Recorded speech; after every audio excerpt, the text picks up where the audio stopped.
وہ شخص ایک دفعہ بہت سخت بیمار ہو جاتا ہے اور اس کا بہت علاج کرایا جاتا ہے، لیکن جب کوئی فائدہ نہیں ہوتا اور بچنا مشکل دیکھا، جب اس شخص نے یہ دیکھا کہ میرا بچنا جو ہے وہ بہت مشکل ہے، یعنی میرا نزاع کا وقت قریب آ چکا ہے۔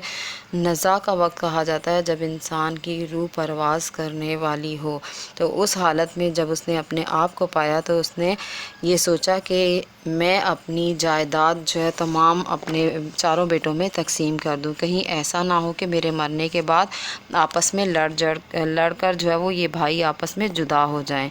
یہ سوچ کر اس نے جو ہے وہ اپنے بیٹوں سے 4 دیگیں منگوائیں اور اپنی ملکیت کے جو ہے وہ 4 حصے کیے، اور کر کے ان دیگوں میں ڈال کر، اور جس چارپائی یا کھاٹ پر وہ شخص لیٹتا تھا اس چارپائی کے نیچے اس نے اپنے بیٹوں سے گڑھے کروائے، مطلب اسے کھدوایا اور اس میں وہ دیگیں دفن کر دیں۔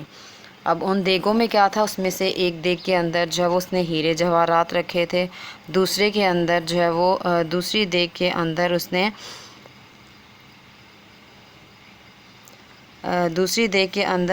نے جو ہے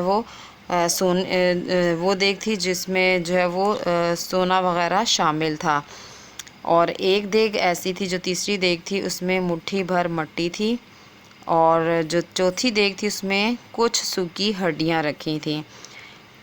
جب وہ شخص مرنے کے قریب تھا، مطلب اسے یہ لگ رہا تھا کہ اب میرے پاس مزید زندگی مجھے مہلت نہیں دے گی، تو اپنے چاروں بیٹوں کو بلاتا ہے اور انہیں یہ کہتا ہے کہ میں نے اپنی ملکیت کے حصے کیے ہیں اور وہ میں نے اپنی کھاٹ کے چاروں پایوں کے تلے گاڑ دیے ہیں۔ جب اس شخص کا انتقال ہو جاتا ہے اور اس کے بعد جو ہے وہ بیٹے جو ہے وہ اپنا حصہ جو ہے وہ مقرر کر لیتے ہیں، یعنی قرعہ اندازی کرتے ہیں اور اپنا پایا مقرر کر لیتے ہیں، اور پھر اس کے بعد جو ہے وہ اس پائے کو کھود کر نیچے سے جو ہے وہ دیگیں نکال لیتے ہیں۔ جب وہ دیگیں کھولتے ہیں تو ایک بیٹے کے حصے میں جو ہے وہ ہیرے جواہرات آتے ہیں، دوسرے کے حصے میں سونے سے بھری دیگ آتی ہے، تیسرے کے حصے میں جو ہے وہ مٹھی بھر مٹی آتی ہے، اور چوتھے کے حصے میں چند سوکھی ہڈیاں آتی ہیں۔ جن کے پاس ہیرے اور جو ہے وہ سونے کی دیگیں آتی ہیں وہ تو بہت خوش ہوتے ہیں، لیکن جن کے پاس مٹی اور ہڈیاں آتی ہیں وہ ناخوش ہوتے ہیں، اور ان چاروں بھائیوں میں تکرار ہونا شروع ہو جاتی ہے۔ جو 2 بھائی جن کے پاس کچھ بھی نہیں آتا وہ یہ کہتے ہیں کہ ہمیں بھی اس میں سے حصہ چاہیے۔ جب ان کی تکرار بڑھ جاتی ہے تو ان میں ایک شخص جو دانا ہوتا ہے، مطلب دانا عقل مند شخص ہوتا ہے، وہ یہ کوشش کرتا ہے کہ ان کے درمیان صلح کروائی جائے، فیصلہ کروایا جائے، تو وہ انہیں اپنے ملک کے بادشاہ کے پاس لے جاتے ہیں، کیونکہ بادشاہ بہت زیادہ عقل مند اور انصاف پسند تھا۔ بادشاہ جو ہے وہ ان کا پورا معاملہ سنتا ہے، سننے کے بعد جو ہے وہ ان سے یہ کہتا ہے کہ تمہارے باپ نے بالکل صحیح فیصلہ کیا ہے، جس کے پاس ہیرے آئے ہیں، ہیرے جواہرات، وہ ہیرے جواہرات لے، جس کے پاس سونے والی دیگ آئی ہے وہ سونا لے، اور جسے مٹی کی دیگ ملی ہے وہ باپ کی زمین سنبھالے، اور جسے ہڈیاں ملی ہیں وہ چوپائے یعنی مال مویشی کا مالک ہے۔ بادشاہ کا فیصلہ سن کر جو ہے وہ چاروں بھائی بہت خوش ہوتے ہیں اور بادشاہ کی دانش اور دانائی کی تعریف کرنے لگے۔ اس سبق کا مرکزی خیال بھی اس بات کے گرد گھومتا ہے کہ جائیداد، زر اور زمین ایسی مادی چیزیں ہیں جو مرنے کے بعد ورثہ میں لڑائی جھگڑے کی وجہ بنتی ہیں۔ اس لیے ضروری ہے کہ والدین اپنی اولاد کی بہبود کی فکر کرتے ہوئے مرنے سے پہلے اپنی زندگی میں ہی انصاف کے ساتھ جو ہے وہ جائیداد اپنی اولاد میں تقسیم کر دے۔ زندگی کے تمام معاملات میں انصاف ضروری ہے تاکہ انتشارات سے بچا جا سکے، لڑائی جھگڑوں سے جو ہے وہ بچا جا سکے۔ اسلام بھی ایسے ہی انصاف کا علم بردار ہے جو خوف، لالچ، حرص اور ہوس کی تمام برائیوں سے پاک ہو۔ موجودہ دور میں مال و دولت اور وسائل زندگی کی ہوس نے لوگوں کو محبت، اخوت، مروت اور پاکیزہ جذبات و احساسات سے بالکل محروم کر دیا ہے۔ اگر کبھی جائیداد کی تقسیم کا مسئلہ آ بھی جائے تو ہمیں لڑنا جھگڑنا نہیں چاہیے، بلکہ سمجھداری اور افہام و تفہیم سے اسے حل کرنا چاہیے۔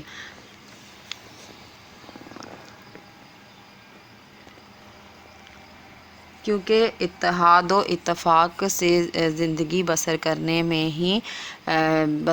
میں ہی ہماری کامیابی اور فلاح ہے۔ اگر ہم جو ہے وہ آپس میں لڑتے جھگڑتے رہیں گے تو ہم کبھی بھی کامیابی حاصل نہیں کر سکتے، اور انصاف کا تقاضا بھی یہ نہیں ہے۔ اب اس سبق میں جو ہے وہ ایک اہم جملہ ہے جس کی تشریح کرنی ہے آپ نے۔ اس مٹی اور ہڈیوں کا ہم کیا کریں، ہم اصل ملکیت سے ضرور حصہ لیں گے۔ یہ جو ہے وہ جملہ سیانہ بادشاہ کا ہی ہے۔ اس میں جو ہے وہ مصنف نے انسان کی نفسیات کی ترجمانی کی ہے کہ زر اور زمین اکثر جو ہے وہ بھائیوں کے درمیان جھگڑے کا سبب بنتی ہے۔ اس کہانی میں بھی ایسا ہی ہو رہا ہے کہ ایک ساہوکار کہا جاتا ہے دولت مند شخص کو، تاجر کو، جس کے پاس بے انتہا دولت تھی، مرنے سے پہلے اولاد میں جھگڑے سے بچنے کے لیے اپنی ملکیت کو 4 دیگوں میں ڈال کر زمین میں دفن کر دیتا ہے۔ اب جن کے پاس جو ہے وہ ہیرے جواہرات اور سونے کی دیگیں آتی ہیں وہ تو بہت خوش ہوتے ہیں، لیکن جس کے پاس مٹھی بھر مٹی اور چند ہڈیاں آتی ہیں تو وہ بہت زیادہ ناخوش ہوتے ہیں اور آپس میں لڑتے جھگڑتے ہیں۔ اس جملے میں اسی تکرار کا ایک نقطہ بیان ہوا ہے کہ ہم اصل ملکیت سے ضرور حصہ لیں گے، یعنی جو اصل ملکیت ہے ان کے نزدیک ہیرے جواہرات تھے اور سونا چاندی، تو وہ مٹی اور جو ہڈیاں ہیں ان کا مطلب نہیں سمجھے تھے کہ ان کا مطلب جو ہے وہ کیا ہے، تو وہ آپس میں لڑتے ہیں اور تکرار کرتے ہیں، اور یہی تکرار اس جملے میں بیان کی گئی ہے۔ چند لمحوں پہلے جو بھائی جن میں بہت زیادہ محبت تھی وہ چلی گئی اور مال کی محبت جو ہے وہ درمیان میں آ گئی۔ اب اس کے سوالات دیکھیں۔ اس کے سوالات میں پہلا سوال ہے، ساہوکار نے اپنے بیٹوں میں ملکیت کس طرح تقسیم کی؟ ساہوکار نے 4 دیگیں منگوائیں اور اپنی ملکیت کے حصے کیے، کچھ ایک میں، کچھ دوسری میں، اور اسی طرح جو ہے وہ چاروں دیگوں میں کچھ نہ کچھ اس نے ڈال کر چاروں دیگیں جو ہے وہ جدا جدا اپنی کھاٹ کے چاروں پایوں تلے گاڑ دیں۔ یہ اس کی ملکیت تقسیم کرنے کا طریقہ تھا۔ اس کے بعد جو دوسرا سوال ہے، ساہوکار کے 2 بیٹے کس بات پر ناراض ہوئے؟ ساہوکار کے 2 بیٹے اس بات پر سخت ناراض ہوئے کہ ان کے حصے میں صرف مٹھی بھر مٹی اور 4 سوکھی ہڈیاں آئی ہیں۔ نیکسٹ سوال جو ہے وہ یہ ہے، چاروں بھائی فیصلے کے لیے کس کے پاس گئے؟ چاروں بھائی فیصلے کے لیے بادشاہ کے پاس گئے۔ بادشاہ نے کیا فیصلہ کیا؟ بادشاہ نے جو ہے وہ یہ فیصلہ کیا کہ تمہارے باپ نے بالکل درست فیصلہ کیا ہے، ہیرے جواہر والا ہیرے جواہر لے لے، سونے والا سونا لے لے، جسے مٹی کی دیگ ملی ہے وہ باپ کی زمین سنبھالے، جسے ہڈیاں ہاتھ آئی ہیں وہ چوپائے یعنی مال مویشی کا مالک ہے۔ اس کے بعد نیکسٹ سوال ہے، اس کہانی سے ہمیں کیا سبق ملتا ہے؟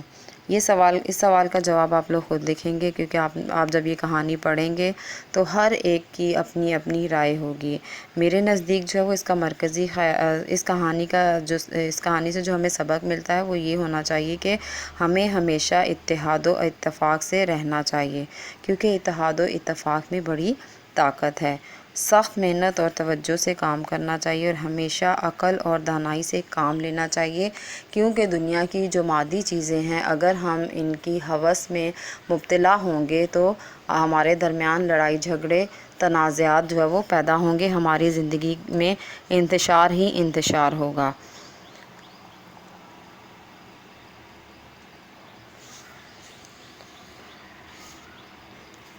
اس کے بعد جو ہے وہ نیکسٹ سوال ہے، آپ کو اس میں سوال نمبر بک میں پیج نمبر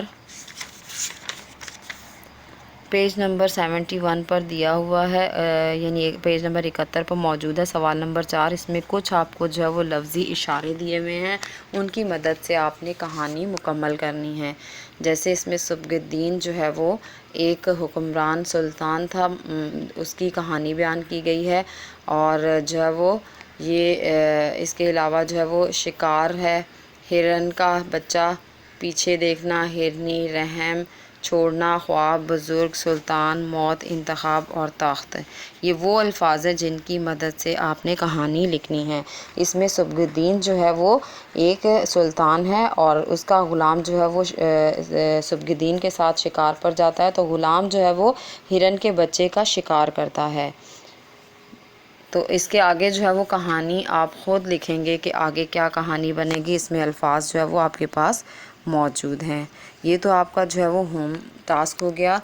امید ہے کہ آپ کو یہ سبق سمجھ آیا ہوگا۔ اب آپ نے یہ کرنا ہے کہ اس کا کام اپنی فیئر کاپی پر لکھنا ہے۔ Stay home, stay safe. Okay student, thank you so much. اللہ حافظ۔